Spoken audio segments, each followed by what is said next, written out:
अस्सलामुअलैकुम जी बच्चों, कैसे हैं आप लोग? सब ठीक ठाक होंगे इंशाल्लाह। अच्छा भी बच्चों, आज हम करेंगे रिव्यू एक्सरसाइज 6। अब ये पहले भी आपको बता चुका हूँ, रिव्यू वाली एक्सरसाइजेज मोस्ट इंपॉर्टेंट होती हैं। इसमें एमसीक्यूज बने बनाए होते हैं और यही एमसीक्यूज पेपर में आने के बहुत चांस होते हैं। और इसके जो शार्ट क्वेश्चन होते हैं रिव्यूज़ के, जितनी भी रिव्यूज़ हैं वो सारे के सारे शॉर्ट क्वेश्चन बहुत अहम होते हैं पेपर में आने के लिए। तो इसको ज़रूर थोड़ा सा आपने टाइम देना है। अब देखें, इसमें जो पहला क्वेश्चन है वो एमसीक्यूज़ है, मल्टीपल चॉइस क्वेश्चन, कसीरुल इंतखाबी सवालात। अब देखिए, जो पहला है वो क्या कहता है कि एक्स एक्सिस और वाई एक्सिस क्या करते हैं, divide a coordinate plane into dash parts.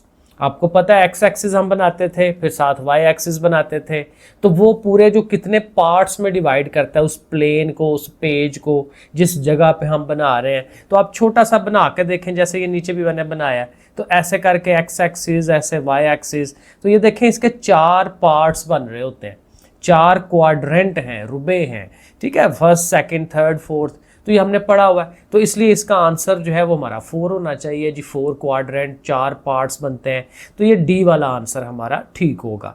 इसी तरह सेकंड में कहता है कि ये जो पॉइंट है P4 एंड -4, ये किस क्वाड्रेंट में या किस रुबे में आता है। अब अगेन उसमें आपने देखना है कि पहली वैल्यू x की होती है, दूसरी y की वैल्यू होती है। तो x की वैल्यू पॉजिटिव है, y की नेगेटिव है। तो आप यहाँ बना के तो इसको देख लें कि कहाँ पॉजिटिव कहाँ नेगेटिव है। x एक्सिस यहाँ पे पॉजिटिव होता है, y एक्सिस यहाँ पे नेगेटिव होता है। तो ये बाउंड्री और ये बाउंड्री किस क्वाड्रेंट की बाउंड्री है? डेफिनेटली ये फोर्थ वाले क्वाड्रेंट की बाउंड्री है। तो ये फोर्थ क्वाड्रेंट यहाँ पे भी आंसर आएगा और ये आंसर इसका डी वाला सही है। अच्छा, इसी तरह से थर्ड वाला है, कहते हैं अ वेक्टर हैविंग मैग्नीट्यूड 1। एक ऐसा वेक्टर जिसका मैग्नीट्यूड 1 होता है, उसको हम क्या कहते हैं? देखिए, उसका नाम के अंदर ही हमने शामिल किया हुआ है यूनिट वेक्टर। यूनिट का मतलब भी 1 को कहते हैं, ठीक है। तो ऐसा वेक्टर जिसका मैग्नीट्यूड 1 होता है वो यूनिट वेक्टर, ये प्रॉपर इसकी डेफिनेशन है, ठीक है। ये इसने सिर्फ ना डायरेक्शन बतानी होती है। ये जो हम एक्स एक्सिस बनाते हैं, वाई एक्सिस बनाते हैं, तो एक्स एक्सिस के अलॉन्ग हमने आई लिखा होता है, वाई एक्सिस के लॉन्ग हमने जे लिखा होता है। तो ये जो आई और जे हैं सिर्फ डायरेक्शन बताते हैं और ये यूनिट वेक्टर्स होते हैं कि भाई एक्स की तरफ का यूनिट वेक्टर कौन है और वाई की तरफ का यूनिट वेक्टर कौन है। तो यूनिट वेक्टर जो है उनका मैग्नीट्यूड 1 होता है, ये हमें इसको याद रखना है। और नंबर 4 में कहता है what is the value of this one. अब ये देखें क्या बना हुआ है कि एक वेक्टर बना हुआ है आई और जे की शक्ल में और उसके 2 लाइनें मॉडुलस बना हुआ है। तो मॉडुलस लाइनें किसके लिए होती थी? मैग्नीट्यूड के लिए। तो हमें इसका मैग्नीट्यूड लेना है। तो मैग्नीट्यूड का बड़ा सिंपल सा फार्मूला कि जो एक्स कोऑर्डिनेट और जो वाई कोऑर्डिनेट है दोनों के आप स्क्वायर ले लें, स्क्वायर लेके उनको प्लस करें, उनका स्क्वायर रूट ले। तो देखें स्क्वायर्स प्लस, ठीक है, वो करके कर करा के 5 आ जाता है। सिंपल सा काम है, ठीक है। और ये फिर आंसर जो है वो सी वाला ठीक है। तो ये हमारे 4 एमसीक्यूज हो गए। आगे चलते हैं। लो जी, 5वें वाला एमसीक्यू हमें क्या समझ आ रहा है, बता रहा है। अच्छा जी, 5वें में कहता है if A vector is equal to lambda B vector. यानी ए वेक्टर कैसे बना कि जो बी वेक्टर है उसको किसी लैम्डा से, किसी नंबर से ज़रब दी है, 3 से, 4 से, माइनस से, किसी भी नंबर से। तो एक वेक्टर को किसी नंबर से ज़रब देने से दूसरा आ जाए, मल्टीप्लाई करने से या डिवाइड करने से दूसरा आ जाए। तो ये हमने पीछे कितनी दफ़ा पढ़ा है ये सवाल कि ये एक दूसरे का मल्टीपल्स होते हैं, ये एक दूसरे के पैरेलल होते हैं। एक ही वेक्टर होता है जो उसका आगे से एक नया जो चीज़ है वो बन जाती है। तो ये पैरेलल भी होते हैं, ठीक है, उर्दू में मतवाजी कहते हैं। तो इस तरह से करके सो ए और बी क्या होंगे? पैरेलल होंगे। क्योंकि इस तरह का प्रूफ हमने कई 3-4 सवालों में किया हुआ है कि जी पैरेलल प्रूफ करना है तो इस तरह की चीज़ हम प्रूफ करके देते होते थे। और पैरेलल अगर नहीं याद तो पैरेलल ये होता है कि वो बिल्कुल एक ही डायरेक्शन होती है, इस तरह से करके। तो ये चीज़ पैरेलल के लिए हो जाएगा। नंबर 6 में कह रहा है if O A is equal to A vector, ठीक है, ओ से लेके ए तक। ओ कौन होता है? ओ ओरिजिन है।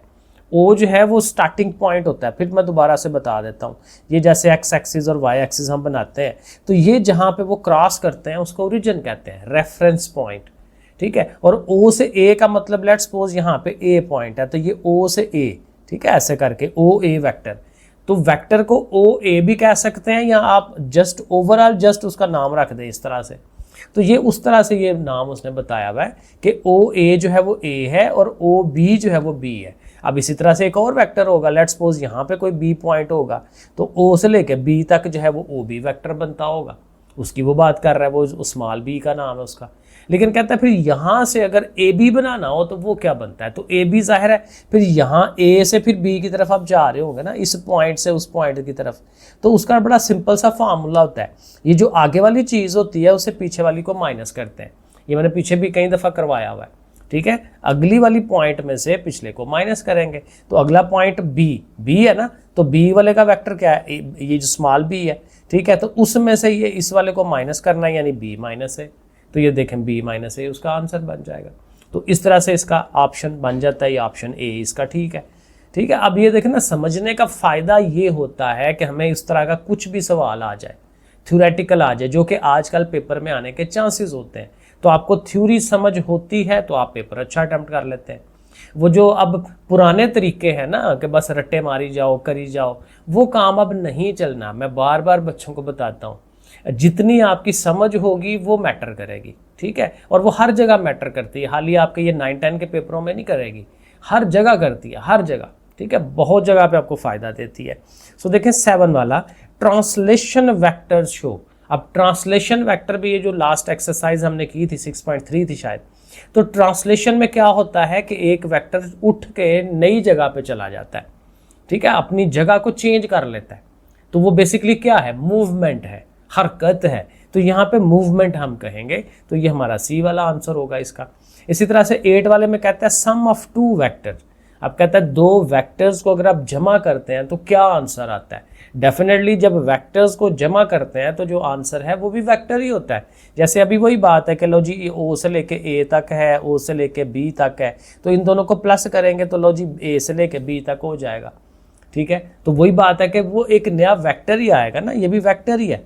जैसे अब नॉर्मली हम हेड टू टेल रूल करते होते थे कि लो जी एक वेक्टर ये जा रहा है, दूसरा वेक्टर ये जा रहा है, तो इन दोनों का प्लस क्या होता है, ये वाली चीज़ होती है। तो ये वाली चीज़ भी क्या है, वो भी तो वेक्टर ही है, ठीक है। तो वेक्टर्स को प्लस करना, वेक्टर्स को माइनस करना, वो वेक्टर ही होते हैं। अच्छा 9 वाले में क्या कह रहा है, position vector of this point with respect to O. O मतलब ओरिजिन, जो मैंने पहले आपको बताया कि जो जी लो जी ऐसे करके ऐसे, ये हमारा ओ है, और जो पी पॉइंट है, अब ये देखें पी पॉइंट है, तो पी पॉइंट जो है वो यहाँ पे कहीं पे, लेट्स सपोज जी 3 और -2, वैसे तो ये नीचे बनता है, लेकिन चलें सपोज करें यहीं पे है, तो ओ से लेके पी तक ये हम कहते हैं कि ये उसका पोजीशन वेक्टर है। पोजीशन, जब ओरिजिन के हिसाब से हम कोई वेक्टर बनाते हैं ना, तो वो हम कहते हैं ये उसकी पोजीशन है।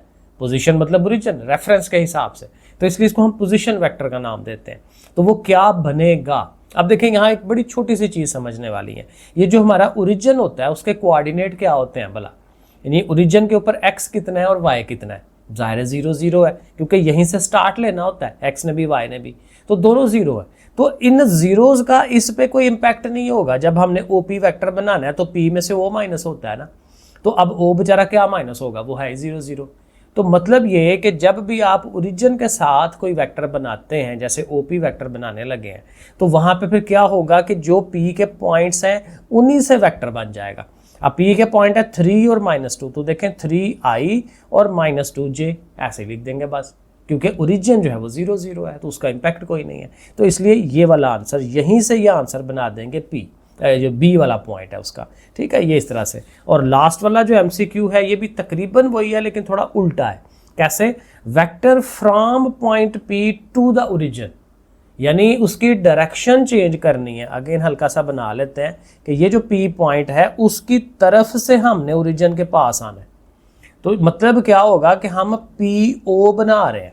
अब PO बनाते हैं तो O में से P माइनस करना है, अगले में से पिछला माइनस करते हैं O माइनस P, तो O में से P माइनस, तो जो P की वैल्यूज हैं वो माइनस होंगी, यानी P की वैल्यूज की जो डायरेक्शन है वो चेंज हो जाएगी। तो ये मैंने पहले से बना दिया हुआ था, तो ये गलत है, ठीक है। जैसे मैं आपको बता रहा हूँ कि ओरिजिन में से P ने माइनस होना है, ओरिजिन माइनस P, तो देखें ये वाली वैल्यूज माइनस में हो जाएंगी, यानी -3i और -4j, ये इसका वेक्टर बनता है, ठीक है। तो ये मेरे हाल में C है, वो देख लीजिएगा कौन सा पॉइंट है। तो ये इसमें फ़र्क याद रखना है, ये जो 9 वाला और 10 वाला है, एक में हम OP बना रहे हैं, एक में PO बना रहे हैं। तो जब PO बनाएंगे तो उनके साइन चेंज हो जाने हैं, ये असल काम है। चलो जी, यहाँ तक हो गए हमारे MCQs। अब सवाल हल करने हैं। क्वेश्चन नंबर 2 देखें क्या कह रहा है, find magnitude of A B vector. A B vector का मैग्नीट्यूड बनाएं। अब ए बी वैक्टर होगा तो उसका मैग्नीट्यूड बनाएंगे। तो पहले हमें ए बी वैक्टर बनाना है क्योंकि उसके पॉइंट्स दिए हुए हैं, तो हम पहले ए बी वैक्टर डेवलप करेंगे। तो आपको पता है ए बी वैक्टर, बी चूंकि आगे है तो बी वाली वैल्यूज़ को पहले लिखेंगे क्योंकि उसमें से दूसरे ने माइनस होना है, ए वाले ने 7 7 ने माइनस होना है। ये उसका फार्मूला कह लें, तरीकाकार हल करने का, ठीक है। ये हमेशा याद रखना है, ए बी जो आगे होगा उस वाली में से माइनस करते हैं। ओके, तो इनको माइनस कराएं, -12 -7 ये हो जाएगा -19, और इसके साथ ज़ाहिर है आई लिख दें क्योंकि एक्स वाले में से के साथ आई लिखते हैं। और आगे जो जे वाला है 0 -7 तो ज़ाहिर है वो -7 ही आएगा, -7j। तो ए बी वैक्टर हमने बना लिया। अब इसका मैग्नीट्यूड बनाना है, तो मैग्नीट्यूड के लिए आपको पता है पहले आप क्या करते हैं, 2 सीधी लाइनें लगाते हैं। इस साइड पे भी चले 2 लाइनें पहले एक दफ़ा लगा लें, -19i -7j ऐसे करके। अब वही तरीका कि उसका जो x कोऑर्डिनेट और y कोऑर्डिनेट उनके स्क्वायर्स लेने हैं, -19 का स्क्वायर ले लेंगे और उसके साथ -7 का स्क्वायर कर लेंगे और ऊपर स्क्वायर रूट। अब माइनसेस ज़ाहिर है वो ख़त्म हो जाते हैं क्योंकि ऊपर स्क्वायर है, तो 19 का स्क्वायर मेरे ख्याल में 289 होता है, वो आप करके देखें, और 7 का स्क्वायर होता है 49। कैलकुलेटर पास रखा करें और इन दोनों को ऐड कर देंगे तो आंसर आ जाएगा।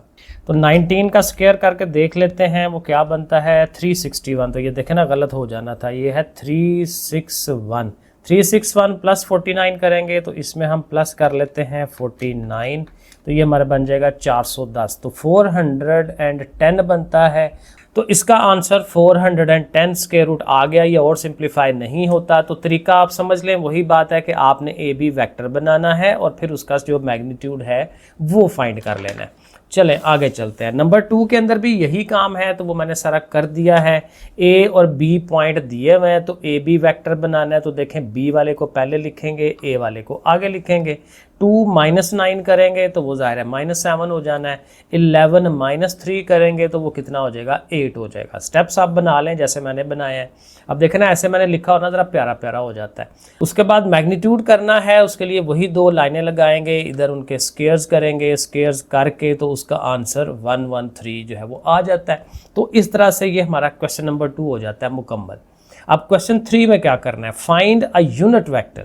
अब यहाँ पे यूनिट वेक्टर फाइंड करना है in the direction of this one, इस वेक्टर की डायरेक्शन में। तो वेक्टर जब होता है तो उसी की डायरेक्शन में यूनिट वेक्टर हम बना पाएंगे, तो इसका होना ज़रूरी होता है। अब यूनिट वेक्टर का फार्मूला क्या था, यूनिट वेक्टर के लिए हम कैप लगाते हैं, ठीक है। ये अगर नहीं याद तो आप देख लें, कैप लगाते हैं और क्या करते हैं कि उस वेक्टर को उसके मैग्नीट्यूड से डिवाइड कराते हैं। सो बेसिकली ये काम है कि हमें मैग्नीट्यूड चाहिए। जब हम इस वेक्टर का मैग्नीट्यूड ले लेंगे, जो आंसर सिंगल नंबर आएगा उससे इसको डिवाइड कर देंगे तो यूनिट वेक्टर हो जाना है। तो चलें फिर इसके मैग्नीट्यूड को हल करने की तरफ चलते हैं। तो हम यहाँ लिखेंगे कि लो जी, ए वेक्टर का हम मैग्नीट्यूड करने लगे हैं। अब इसका एक्स कंपोनेंट है 5/3, तो हमें ज़ाहिर है 5/3 लिख के उसका स्क्वायर करना है। y कंपोनेंट 1/3 है तो उसका भी स्क्वायर करना है और फिर सारे के ऊपर हमने स्क्वायर रूट लगा देना है।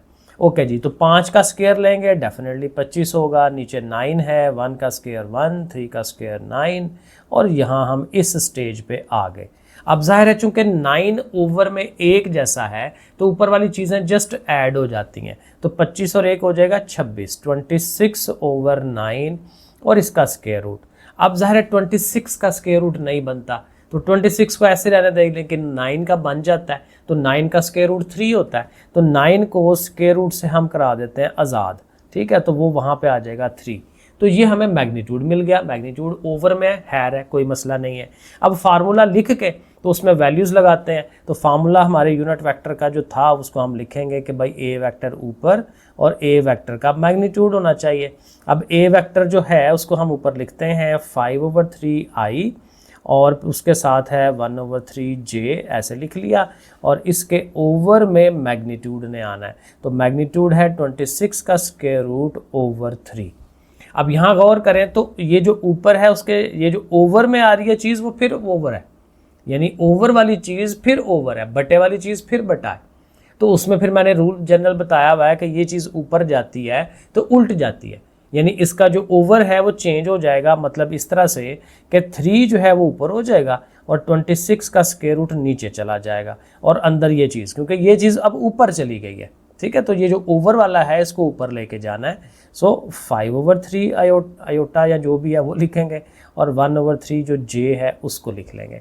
अब देखें यहाँ पे ये जो 3 है अगर हम इसको अंदर लेके जाएं तो इसके दोनों जो 3s हैं वो कट जाते हैं, ठीक है। और ये इसको भी अंदर लेके जाएंगे तो ये उनकी जगह पे चला जाएगा। यानी सिंपल 2 काम हो रहे हैं कि ये 3 इनको डिवाइड कर देगा, यहाँ पे जगह खाली हो जाएगी और 26 अपनी उन जगहों को कवर कर लेगा, ठीक है। तो फिलिंग हो जाएगी। सो 5/26 ऐसे करके वो आई बन जाएगा। और इसी तरह से जाहिर है कि इसका ऊपर 1 है और ओवर में 26 का स्क्वायर रूट आ जाना है और इस तरह से जे आ जाएगा। तो ये है इसका यूनिट वेक्टर। अच्छा भाई, क्वेश्चन नंबर 4 क्या है? ए, बी और सी वेक्टर्स हैं, देन फाइंड द फॉलोइंग। बड़ा सिंपल से काम है कि भाई 5b - a + c करना है। तो जैसे जैसे चीज़ लिखी हुई है वैसे वैसे हम कर लेते हैं कि भाई 5 लिखा, उसके साथ b, अब b ये वाला है तो इसको आप लिखें 3i + j, ओके हो गया। आगे माइनस और a है तो माइनस के बाद ब्रैकेट लगा लिया करें, अच्छी चीज़ होती है। और a वाला जो है उसको लिखें 2i - j और उसके बाद c है तो c की वैल्यूज़ लिखें। अब देखें c से पीछे प्लस है तो प्लस शरीफ होता है बेचारा, कोई ब्रैकेट चुकाने की ज़रूरत नहीं होती, उसने हमें क्या कह लेना है, ठीक है ना। आगे चलते हैं। अब यहाँ देखें 5 से मल्टीप्लाई होगा और इस माइनस ने इनके साइन चेंज कर देने हैं। तो ज़रा एक स्टेप और बना लेते हैं। 5 3s are 15i 5j, क्योंकि 5 1s are 5। अब ये माइनस साइन चेंज कर रहा है, -2i हो गया और माइनस मिलके प्लस हो जाएंगे और ये j हो जाएगा, पॉजिटिव हो गया, प्लस 4i है और ये आगे j आ गया। तो सारी चीज़ें जो हैं वो सीधी सीधी हो गई। अब इनको हम ऐड करवा सकते हैं। 15i में से 2i निकल जाएंगे तो 13 और ये 4 जमा के तो कितने हो गए 17i। और इसी तरह j पे चले तो 5 और एक ये 6 और एक ये 7, तो ये 7j बनता है। तो सीधा सीधा काम है, तो बस ये कैलकुलेशन बन जाती है। इसी तरह से जो अगला पार्ट उसने कहा हुआ है वो भी हम बड़े आराम से कर सकते हैं। 8 के साथ a ने आना है। a था हमारा 2i - j, उसके बाद b है तो b हमारा था 3i + j और उसके बाद 5 के साथ c है तो 5 लिख के तो c वाली ब्रैकेट लगा लें उसके लिए और वो नंबर है हमारा 4i + j। लो जी, यहाँ तक हम पहुँच गए। अब वही काम के जो मल्टीप्लाई वाला जो चीज़ें हैं वो करवा लेते हैं। 8 2s are 16 8j और ये दरमियान वाला वैसे ही 3i और ये j और ये 5 से मल्टीप्लाई 5 4s are 20 और ये 5 1s are 5j। अब उसी तरह से i और j's को आप इकट्ठा कर लें। 16 और ये 3 हो जाएंगे 19 और ये 20 हो जाएंगे 39i हो जाएगा, ठीक है ना। 16 और 3 19 और बिल्कुल ठीक है 39। अब j पे जाएंगे तो ये माइनस का 8 है, उसमें से एक ये जमा का निकल जाए -7 और जमा 5 करेंगे तो -2। ये सारा काम आप कैलकुलेटर पे लिखते जाएं, वहाँ पे होता जाता है हमारा, चूँकि बाज़ चीज़ें हम ज़बानी कर सकते हैं। तो ये हमारा सेकंड पार्ट हो गया। इसी तरह से हमने इसका जो थर्ड पार्ट है उसको हमने करना है।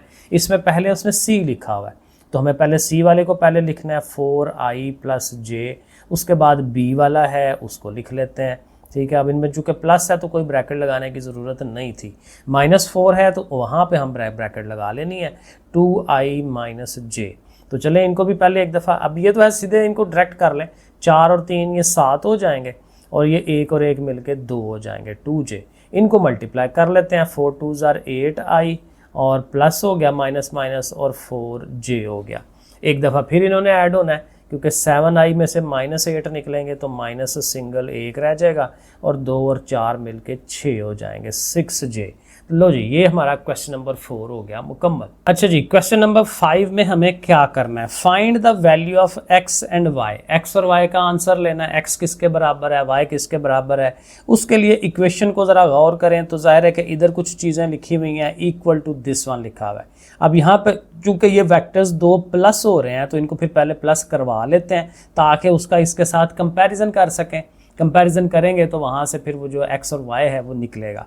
अब देखें ये चूँकि सिंपल ऐड हो रहे हैं ना तो i वालियों को इकट्ठा कर लें। अब i वालों में देखें यहाँ पे है 2x, अब इधर i के साथ क्या है -1, ज़ाहिर है 1 लिखा होता है तो -1 2x -1 और इनके साथ आई, ऐसे ही समझ लें कि इन दोनों में से आई हमने कॉमन लिया है, ठीक है। उसके बाद जे पे आ जाएं तो इनका भी यही काम करें, जे कॉमन लें तो इधर से y बच गया और इधर से जो है हमारा 5 बच गया, तो y + 5 और इसके साथ आ गया j। लो जी, i और j हमने अलहदा कर दिए, ये साइड हमारी वैसे ही आ जानी है। अब कंपैरिजन हम कर सकते हैं, कंपैरिजन करते हुए ये वाला तीर का निशान बना लें ताकि जी अब कंपैरिजन होने लगा है। i के साथ i का कंपैरिजन, तो इसमें देखें i वाले के साथ है 2x - 1 और इधर से क्या है 1/4। यहाँ ऊपर आप लिख सकते हैं कंपेयरिंग i, ठीक है, ऐसे भी कह सकते हैं या डायरेक्ट भी लिख दें, कोई मसला नहीं है। अब यहाँ से देखें, इसको आप हल कर सकते हैं। 2x = 1/4 + 1 -1 है उधर जाके +1। अब इनका आप एलसीएम करते हैं तो ज़ाहिर है 4 एलसीएम बनता है और ऊपर वाला as it is 4 1s are 4। ये देखें इसका एलसीएम का तरीका है ऐसे करके, या वैसे भी कैलकुलेटर में आप कर सकते हैं। 1/4 + 1 लिखें, वो आपको डायरेक्ट 5/4 दे देता है, वरना ये ऐड तो हो ही रहे हैं। अब ये 2 को भी इस साइड पे ले जाएं, 2 उधर मल्टीप्लाई हो रहा है, उधर डिवाइड में यानी कि नीचे आना है, तो नीचे जो है 4 पहले से पड़ा हुआ है तो उसके साथ मल्टीप्लाई हो जाएगा, इसने 8 हो जाना है। तो x की वैल्यू हमें मिल जाती है 5/8। अब इसी तरह से चलें, यहाँ पे जगह है तो इधर हम कंपैरिजन कर लेते हैं y वाले का। तो y वाले के कंपैरिजन में चलें तो हमारे पास है y + 5 और इधर से जो है वो क्या है -8। j का कंपैरिजन हम कर रहे हैं और यहाँ से तो बड़ा सिंपल है, एक छोटे से स्टेप में ही आंसर बन जाएगा। -8 और -5 कितने हो गए जी -13। तो y की वैल्यू आ गई -13 और x की वैल्यू आ गई 5/8। अच्छा जी, क्वेश्चन नंबर 6 में क्या है, plot this this and this. इनकी प्लॉटिंग करनी है, यानी कि इनको ग्राफ पेपर पे x एक्सिस y एक्सिस में शो करवाना है। तो a b c तीनों पॉइंट दिए हुए हैं टू फॉर्म अ ट्रायंगल, और चूंकि 3 पॉइंट है तो ऑलवेज ट्रायंगल बनती है उसकी। Also translate triangle ABC to a' b' c'। Translation भी इसकी करनी है और किस वेक्टर के थ्रू करनी है, वो ये वेक्टर दिया हुआ है।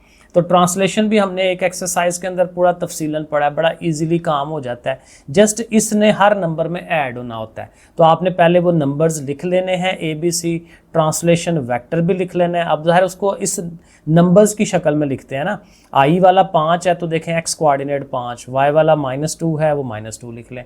अब देखें a' कैसे बनेगा कि आपने a में इस ये जो ट्रांसलेशन वेक्टर है इसको आपने प्लस करवाना है। तो a क्या था हमारा -5 और 3, इसमें कौन प्लस होगा, ये 5 और -2। अब इनको प्लस करके देख लें, जो बनता है वो हमारा a' हो जाना है। -5 और 5 क्योंकि x में x होता है ना ऐड, तो ये 0 हो जाएगा। 3 में -2 करेंगे तो 1 आ जाएगा। तो a' हमारा क्या आ गया जी 0 और 1। इसी तरह से b' होगा तो b वाला पॉइंट है -2 और 3, इसमें किसने जमा होना है, अगेन इसी ने 5 और -2 ने, जिसके लिहाज से हम ट्रांसलेशन कर रहे हैं। आगे -2 और +5, 5 में से 2 निकलेंगे 3 आ जाएगा और 3 में से 2 निकलेंगे तो 1 आ जाएगा। तो ये हमारा b' भी आ गया। इसी तरह से जब c' करना है तो c की वैल्यू थी -4 और 5 और उसमें हमारा वेक्टर जो है क्या था, उसका नाम 5 और -2, इसने ऐड होना है। तो 5 में से -4 करेंगे 1 आएगा और 5 में से -2 करेंगे तो 3 आ जाएगा। तो ये हमारा c' आ गया। अब ABC भी है, a' b' c' भी है। तो ये सारे 6 के 6 नंबर्स जो हैं इनको हमने ग्राफ करना है। ग्राफ के लिए वही आपको मैंने पहले भी तरीका समझाया हुआ है कि आपने ऐसे x एक्सिस और ये y एक्सिस बना लेना है। अब क्योंकि ज़्यादा इसमें नेगेटिव साइड थी ना तो मैंने नेगेटिव साइड को ज़्यादा रखा है, पॉजिटिव तरफ एक आध नंबर ही किसी ने जाना है। तो बहरहाल इस तरह से वही 1 2 3 इधर भी -1 2 3 इधर, पॉजिटिव नेगेटिव जैसे हमने बनाना है। अब देखें a पॉइंट हमारा क्या है -5 और 3, तो x की तरफ से -5 और उधर से 3, तो आप स्केल रख के -5 से 3 पे लेके जाएं। अभी मैं अंदाज़ा नहीं लगा देता हूँ, ऐसे करके आपने पॉइंट लगा लेना है। b की वैल्यू है -2 और 3, तो x की वैल्यू -2 और y की 3, तो -2 और उधर से 3 उसको आप मिलाएं तो -2 से आप ऐसे लेके जाएं। तो लेट्स सपोज यहाँ पे करके वो पॉइंट बन जाता है। और उसके बाद c जो पॉइंट था, c पॉइंट है -4 और 5, तो -4 के ऊपर 5 वैल्यू, तो -4 से सीधा ऊपर ले जाएं 5 तक लेके जाना है, तो वो तकरीबन यहाँ बनती है। तो ये देखें 3 पॉइंट जो आपको मिल रहे हैं ये प्रॉपर एक रेक्टेंगल जो है वो बना रहे हैं। ठीक है, डॉटेड से मिला लें तो मेरा ख्याल है ज़्यादा बेहतर है। ठीक है, स्केल रख के सारा काम करेंगे तो प्यारी चीज़ बन जाएगी। ठीक है, ये आपके पास क्या बन गया जी, ए बी सी पॉइंट से एक ट्रायंगल डेवलप हो गई। अब जब आपने ए डैश बी डैश को करना है तो वो भी ट्रायंगल बनेगी। देखें ए डैश क्या है, 0 एंड 1, यानी x की वैल्यू 0, y की वैल्यू 1। y की वैल्यू 1 कहाँ पे आती है, ये देखें, ठीक है, y एक्सिस के ऊपर, क्योंकि यहाँ पे x 0 होता है। फिर आगे है 3 और 1, x की वैल्यू 3 और ऊपर से 1, तो ये देखें 3 और 1 यहाँ पे वैल्यू बनती है। और उसके बाद लास्ट वाला है c डैश 1 और 3, x की वैल्यू 1 और y की वैल्यू 3, तो x की वैल्यू ये 1 है और y के ऊपर 3 जा रही है, तो वो लेट्स सपोज यहाँ पे करके बनती है। तो ये देखें पास पास ही हैं, एक दूसरे के साथ ही ट्रांसलेशन बन रही है। आप डिफरेंट कलर्स कर सकते हैं ताकि वो एक फ़र्क पता चले कि एक ट्रायंगल जो है वो ये बनी है और एक दूसरी जो है वो साइड बनी है। तो इनको भी आपने ऐसे डॉटेड डॉटेड जो है वो शो करा लेना है कि जी ये हमारा ए है, ये हमारा बी है, ये सी है, डैशेस वाले A dash B dash C dash. तो इस तरह से हम इनको ग्राफ कर सकते हैं। क्वेश्चन नंबर 7, यहाँ पे क्या चीज़ है जी, use vectors to show that ABCD is a parallelogram.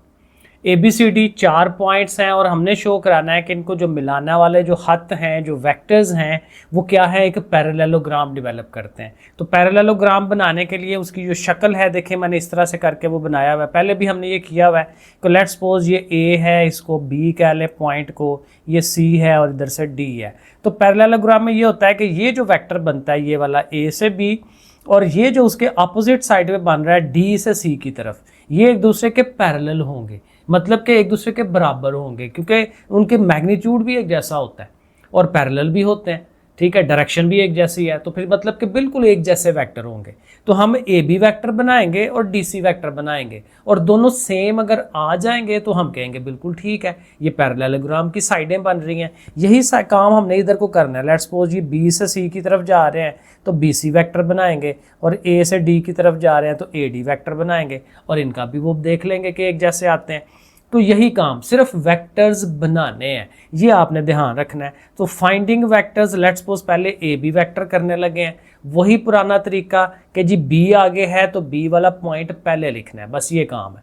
B वाला पॉइंट पहले, ए वाला आगे, ठीक है, जो इधर होगा उसने पहले आना है, ये याद रखना है।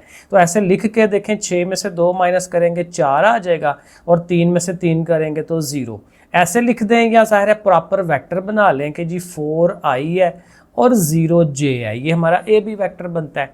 इसी तरह से जब डी सी करना है, अब हमें पता चल रहा है डी से सी पे जा रहे हैं, और डी से सी ज़ाहिर है ऐसे पता चलेगा जब आपने ऐसे बना लिया होता है, क्योंकि इधर से इधर को जाना है, जैसे ए से बी की तरफ जा रहे हैं इसी तरह से डी से सी की तरफ जाना है। तो डी सी, अब चूंकि सी आगे है तो सी वाला पॉइंट हमें पहले लिखना है। सी वाला पॉइंट है 7 और 6, और डी वाला जो पॉइंट है वो हमारे पास है 3 और 6। अब इनको माइनस कराएं, देखें 7 में से 3 निकालेंगे 4 आएगा, 6 में से 6 निकालेंगे 0 आएगा, 4 0, ये बिल्कुल वही चीज़ बन रही है। और इसको भी i और j की शक्ल में आप लिख सकते हैं, 4i और 0j। और ये देखें ए बी और ये डी सी बिल्कुल एक जैसे आ रहे हैं। इसी तरह से हमने ए डी बनाना है। अब इसमें भी ए डी है तो डी आ गया है, तो डी का पॉइंट पहले लिखा जाना चाहिए, 3 और 6 माइनस, और उसके बाद ए को लिख लेते हैं 2 और 3 को, इनको माइनस कराते हैं, 3 में से 2 निकालेंगे 1, 6 में से 3 निकाले तो 3, 1 और 3, मतलब क्या हुआ कि 1i और 3j। 1 को ज़ाहिर है कभी लिखते हैं कभी नहीं लिखते हैं, कोई मसला नहीं है, लिख लेंगे तो इशू कोई नहीं है। फिर बी सी रह गया, तो बी सी में सी बाद में है तो सी को लिखें पहले, 7 और 6 है, और उसमें से बी ने माइनस होना है 6 और 3 ने। लो जी माइनस कराते हैं, 7 में से 6 1 आ गया, और 6 में से 3 निकाले तो फिर 3 आ गए, और इसको भी आई जे की शक्ल में लिखें तो ये 1i और 3j जो है वो बनता है। अब यहाँ हम नीचे लिख सकते हैं कि सिंस क्या हुआ, सिंस जो चीज़ हुई है वो लिख रहे हैं कि since A B vector is equal to D C vector, ठीक है, ऐसे लिख के एंड, और जो दूसरा वेक्टर है कि जी A D vector is equal to B C vector, so that's mean it is a parallelogram. ठीक है, नीचे एक जुमला लिख दें कि A B and C are making a parallelogram with each other. Question number 8, यहाँ पे क्या है जी, यूज वेक्टर्स, यहाँ पे भी वेक्टर्स को इस्तेमाल करना है to show that the triangle A B C is an isosceles triangle.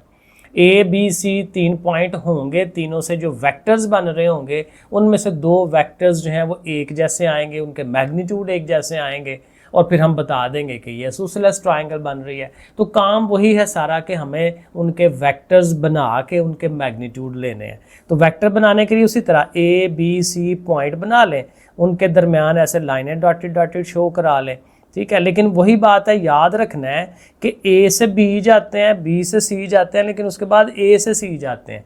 ये नहीं करना सी से ए की तरफ आना है, क्योंकि हमने इसका ला कानून पढ़ा है कि ये दो वेक्टर्स जमा हो रहे हैं, ए बी वैक्टर और बी सी वैक्टर जमा होके ये आंसर है उसका ए सी। तो ए से सी की तरफ जाना होता है, ये बस याद रखना है। बाकी जाहिर है कि उसी तरह से ही काम है। ओके जी, अब ये तीनों वेक्टर बनाएंगे, ए बी वेक्टर बना लेते हैं। तो अगेन बी पहले ए आगे, तो 4 में से 1 निकालेंगे तो 3 आ जाएगा, डायरेक्ट लिख लेते हैं आई, और 6 में से 2 निकालें तो 4 आ जाना है 4j। अब 3i माइनस प्लस 4j आ गया है, इसका हमें मैग्नीट्यूड बनाना है। तो ठीक है जी, 3i और 4j का मैग्नीट्यूड हम करने लगे हैं। सो 3 का ज़ाहिर है स्क्वायर लेंगे, इसी तरह से 4 का स्क्वायर लेंगे, 7 स्क्वायर रूट होगा, 3 का स्क्वायर 9 हो जाना है, 4 का 16 हो जाना है, 9 और 16 25 होगा। ये वही पहले भी हमने इसको किया हुआ है, और 25 का स्क्वायर रूट जो है वो 5 हो जाता है। ठीक हो गया। इसके बाद हम क्या करेंगे, ए बी वैक्टर बनाया है, अब हमें बी सी वैक्टर बनाना है। सो बी सी वैक्टर में चूंकि सी आगे है तो सी की वैल्यूज़ पहले लिखें। सी की वैल्यूज़ हैं 7 और 2, और उसके साथ माइनस होना है किसने, बी वाले पॉइंट ने, और बी है 4 और 6।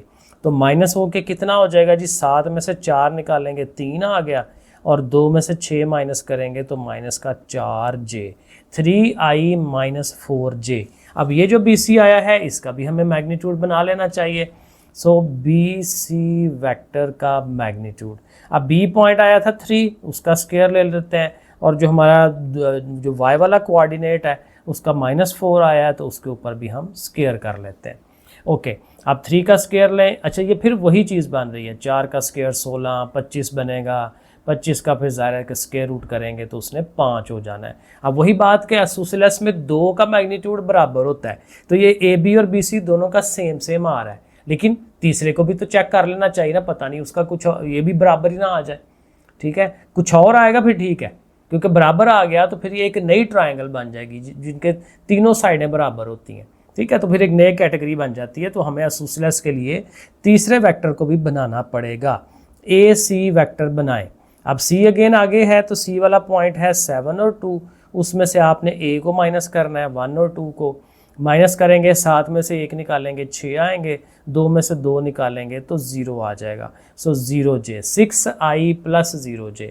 अब इस ए सी वैक्टर का हम मैग्नीट्यूड बनाते हैं, तो 6 का स्क्वायर लेंगे, साथ 0 का स्क्वायर लेंगे, 0 ख़त्म हो जाता है, तो 6 का स्क्वायर है और स्क्वायर रूट है, सो दैट मीन्स कि इसका आंसर 6 आ जाता है। अब ये बराबर नहीं आया तो यहाँ पे अगेन हम लिखेंगे कि सिंस मैग्नीट्यूड ऑफ किसका, ए बी वेक्टर का मैग्नीट्यूड बराबर आ रहा है बी सी के मैग्नीट्यूड के, सो ये क्या लिख देंगे, A B C is an isosceles triangle. अच्छा, क्वेश्चन नंबर जो 9 है यहाँ पे कह रहे हैं a ball is projected with velocity vector this one. एक बॉल है जिसको प्रोजेक्ट किया जा रहा है, यानी कि ऐसे करके प्रोजेक्टाइल मोशन जो है वो इस तरह से वो चल रहा है बॉल, उसकी वेलोसिटी जो है वो इस तरह से दी हुई है 6i प्लस 8j, यानी कि एक्स एक्सिस के अलॉन्ग जो है वो 6 है और वाई एक्सिस के अलॉन्ग जो है वो 8 है। ऊपर की तरफ 8 के हिसाब से जा रहा है, आगे की तरफ 6 के हिसाब से जा रहा है। What is the magnitude of the velocity. Simple काम ये करना है कि हमें इसका मैग्नीट्यूड लेना है। तो मैग्नीट्यूड जैसे हम पहले करते हैं उसी तरह से करेंगे, वेक्टर को लिखेंगे और मैग्नीट्यूड का जो तरीकाकार है, फार्मूला है, उसको लिख के हम कर लेंगे। ये अभी हमने करके देखा था। तो 6 का स्क्वायर लेंगे तो 36 हो जाएगा, 8 का स्क्वायर लेंगे 64 हो जाना है, दोनों को ऐड करेंगे तो 100 हो जाएगा, और 100 का जब आप स्क्वायर रूट करते हैं तो आंसर क्या आएगा, 10। पॉजिटिव नेगेटिव नहीं करना, सिर्फ पॉजिटिव करना है क्योंकि ये डिस्टेंस है। तो ये देखें मैग्नीट्यूड बन गया क्वेश्चन नंबर 9 का। छोटा सा काम था, ज़्यादा मुश्किल नहीं है। अब क्वेश्चन नंबर 10 में हमें क्या करना है, इसमें उसने लिखा हुआ जी एक एयरक्राफ्ट है is flying due east, east Mashrak की तरफ जो है वो एक जहाज़ जो है वो जा रहा है। विद एयर स्पीड, अब उसकी जो हवा में स्पीड है जहाज़ की 200 किलोमीटर पर आवर की स्पीड से वो जा रहा है। अपने जहाज़ के अंदर जो स्पीडोमीटर उसको शो कर रहा है वो वाला। There is a wind blowing due north, आप कहते हैं वहाँ पे हवा भी चल रही है और किधर को चल रही है, नॉर्थ की तरफ, ठीक है, शुमाल की तरफ जो है वो चल रही है 60 किलोमीटर पर आवर की स्पीड से। Find resultant velocity and magnitude, तो उसका जो दोनों को मिला के कितनी वेलोसिटी बनती है और जो वेलोसिटी बनेगा उसका मैग्नीट्यूड कितना है। आप देखें बड़ा सिंपल सा काम है, जैसे हम एक्स एक्सिस वाई एक्सिस बनाते हैं वहीं पे आप east west north south show करा दें, इधर ईस्ट है, इधर वेस्ट है, नॉर्थ है, साउथ है। अब देखें ईस्ट हमारा एक्स एक्सिस के लॉन्ग बन गया, नॉर्थ हमारा वाई एक्सिस के लॉन्ग बन गया। तो फिर जाहिर है कि जो ईस्ट की तरफ, अब देखें साथ लिख लेंगे, लिख के करने वाला काम है कि let if east is along positive x axis, east देखें ना पॉजिटिव एक्सिस के अलोंग है, देन हमारा ये जो 200 किलोमीटर पर आवर है ये बेसिकली 200 आई बन जाएगा, क्योंकि आई की तरफ डायरेक्शन है उसकी। ठीक हो गया। इसी तरह से नॉर्थ के अलोंग ज़ाहिर है हमारा पॉजिटिव आई एक्सिस है, तो फिर वो जो 60 किलोमीटर पर आवर जो नॉर्थ की तरफ जा रही थी वो 60 जे हो जाएगा। तो ये दो कंपोनेंट आ गए, 200 आई और 60 जे, और इनका चूंकि रिजल्टेंट लेना है यानी दोनों को प्लस कर देंगे, तो रिजल्टेंट वेलोसिटी क्या हो जाएगी, 200 आई प्लस 60 जे। बस इतना लिख देंगे तो ये उसका रिजल्टेंट बन गया, टोटल कितनी वेलोसिटी है। लेकिन अब ज़ाहिर है इस वेलोसिटी का हमें मैग्नीट्यूड करना है, तो मैग्नीट्यूड करना हमें आता है, दो लाइनें लगाएं, इधर से 200 का स्क्वायर ले लें, वैल्यू ज़रा बड़ी आएंगी, कैलकुलेटर पकड़ के वैसे कर लें, कोई इशू नहीं है, और ऐसे करके अब 200 का देखें, 2 ज़ीरोज़ है ना, 4 ज़ीरोज़ हो जाते हैं अगर ज़ुबानी कर रहे हो, 2 का स्क्वायर लेंगे 4 हो जाता है 40,000, और ये 60 का 6 बार 36, और ये 2 ज़ीरोज़, 1 का 2 हो जाते हैं। तो इस तरह से करके ये बन जाएगा, और 40,000 में 3600 जमा करें तो 43,600 ऐसे करके बन जाएगा। और इसका आप देख लें कैलकुलेटर में इसको वो सिंप्लीफाई करता है कि नहीं, साथ साथ मैं आपको चेक भी करके दिखा देता हूँ कि 200 जो है उसका हम स्क्वायर लेंगे तो देखें 40,000 ही आता है, 6 का 3600 ही आता है। तो इसका हम स्क्वायर रूट करेंगे आंसर का, तो ये देखें, हाँ इसमें से देखें 20 बाहर भी निकल सकता है, ठीक है, ऐसे रहने दें। अगर कैलकुलेटर है तो वो देखें आपको बना के भी दे देगा कि 20 बाहर निकाल लें और 109 अंदर, या ऐसे ही है 20 अंदर गया तो वो 400 हो जाता है, 400 ज़रब 109, ठीक है। अगेन मुश्किल में क्या पढ़ना है, यहाँ तक छोड़ दें, और ये चीज़ अगर कैलकुलेटर से बन सकती है तो बना दें, वरना यहीं पे रहने दें। लो जी, ये हमारी एक्सरसाइज होगी कंप्लीट।